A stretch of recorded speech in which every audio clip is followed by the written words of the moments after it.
ನಮಸ್ಕಾರ ಸ್ನೇಹಿತರೆ, ನಮ್ಮ ಚಾನೆಲ್ಗೆ ಸ್ವಾಗತ. ಇಂದಿನ ಈ ವಿಡಿಯೋದಲ್ಲಿ ನಾವು ಕೇಂದ್ರ ಸರ್ಕಾರದ ಅತ್ಯಂತ ಮಹತ್ವದ ಯೋಜನೆ ಈ ಶ್ರಮ ಕಾರ್ಡ್ ಬಗ್ಗೆ ಸಂಪೂರ್ಣ ಮಾಹಿತಿಯನ್ನು ತಿಳಿದುಕೊಳ್ಳಲಿದ್ದೇವೆ. ಈ ಕಾರ್ಡ್ ಯಾರಿಗೆ ಸಿಗುತ್ತದೆ? ಏನು ಲಾಭ? ಪಿಂಚಣಿ ಇದೆಯಾ? ಅಪಘಾತ ವಿಮೆ ಸಿಗುತ್ತಾ? ಆನ್ಲೈನ್ನಲ್ಲಿ ಹೇಗೆ ಅಪ್ಲೈ ಮಾಡುವುದು? ಈ ಎಲ್ಲ ಪ್ರಶ್ನೆಗಳಿಗೆ ಉತ್ತರ ಬೇಕಾದ್ರೆ ವಿಡಿಯೋವನ್ನು ಕೊನೆವರೆಗೆ ನೋಡಿರಿ. ಈ ಶ್ರಮ ಕಾರ್ಡ್ ಎಂದರೇನು?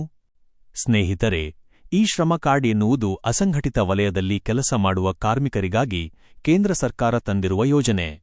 ಅಸಂಘಟಿತ ವಲಯ ಅಂದ್ರೆ ಏನು?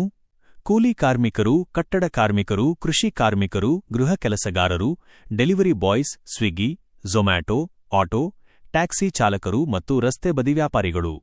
ಇಂತಹವರಿಗೆ ಸರ್ಕಾರ ಒಂದು 12 ಅಂಕಿಯ ಯೂನಿವರ್ಸಲ್ ಅಕೌಂಟ್ ನಂಬರ್ UAN ಕೊಡುತ್ತದೆ. ಇದೇ ಈ ಶ್ರಮ ಕಾರ್ಡ್. ಯೋಜನೆ ಆರಂಭ ಮತ್ತು ಉದ್ದೇಶ.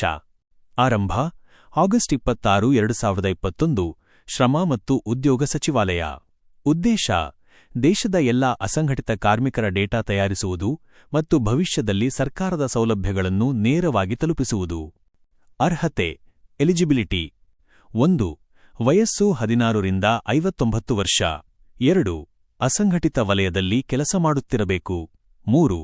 EPFO ESIC ಸದಸ್ಯರಾಗಿರಬಾರದು. 4. ಆದಾಯ ತೆರಿಗೆ ಪಾವತಿದಾರರಾಗಿರಬಾರದು. 5. ಆಧಾರ್ ಲಿಂಕ್ ಆದ ಮೊಬೈಲ್ ಸಂಖ್ಯೆ ಇರಬೇಕು. ಗಮನಿಸಿ, ಸರ್ಕಾರಿ ನೌಕರರಿಗೆ ಈ ಕಾರ್ಡ್ ಸಿಗುವುದಿಲ್ಲ.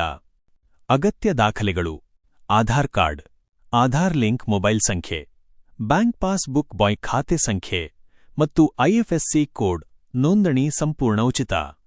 ಈ ಶ್ರಮ ಕಾರ್ಡ್ ಲಾಭಗಳು: 1. ಅಪಘಾತ ವಿಮೆ, ಮರಣ ಅಥವಾ ಶಾಶ್ವತ ಅಂಗವಿಕಲತೆಗೆ 2 ಲಕ್ಷ ರೂಪಾಯಿ, ಭಾಗಶಃ ಅಂಗವಿಕಲತೆಗೆ 1 ಲಕ್ಷ ರೂಪಾಯಿ ಸಹಾಯಧನ. 2. ಪಿಂಚಣಿ ಯೋಜನೆ, ಪ್ರಧಾನಮಂತ್ರಿ ಶ್ರಮಯೋಗಿ ಮಾನಧನ್ ಯೋಜನೆ ಅಡಿಯಲ್ಲಿ 60 ವರ್ಷದ ನಂತರ ತಿಂಗಳಿಗೆ 3,000 ರೂಪಾಯಿ ಪಿಂಚಣಿ. ಇದಕ್ಕೆ ಪ್ರತ್ಯೇಕ ನೋಂದಣಿ ಅಗತ್ಯ. 3.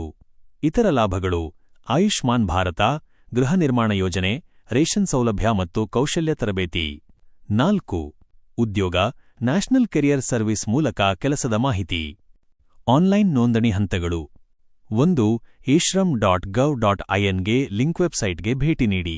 2. ರಿಜಿಸ್ಟರ್ ಆನ್ eShram ಮೇಲೆ ಕ್ಲಿಕ್ ಮಾಡಿ. 3. ಆಧಾರ್ ಸಂಖ್ಯೆ ಹಾಕಿ OTP ಮೂಲಕ ವೆರಿಫೈ ಮಾಡಿ. 4. ವೈಯಕ್ತಿಕ ಮತ್ತು ಬ್ಯಾಂಕ್ ವಿವರಗಳನ್ನು ಭರ್ತಿ ಮಾಡಿ. 5. ಸಬ್ಮಿಟ್ ಮಾಡಿದ ನಂತರ ನಿಮ್ಮ UAN ಕಾರ್ಡ್ ಡೌನ್ಲೋಡ್ ಆಗುತ್ತದೆ. ನೀವು ಹತ್ತಿರದ CSC ಸೆಂಟರ್ ಮೂಲಕವೂ ಅಪ್ಲೈ ಮಾಡಬಹುದು. ಸಾಮಾನ್ಯ ಪ್ರಶ್ನೆಗಳು FAQ: ಉಚಿತವೇ?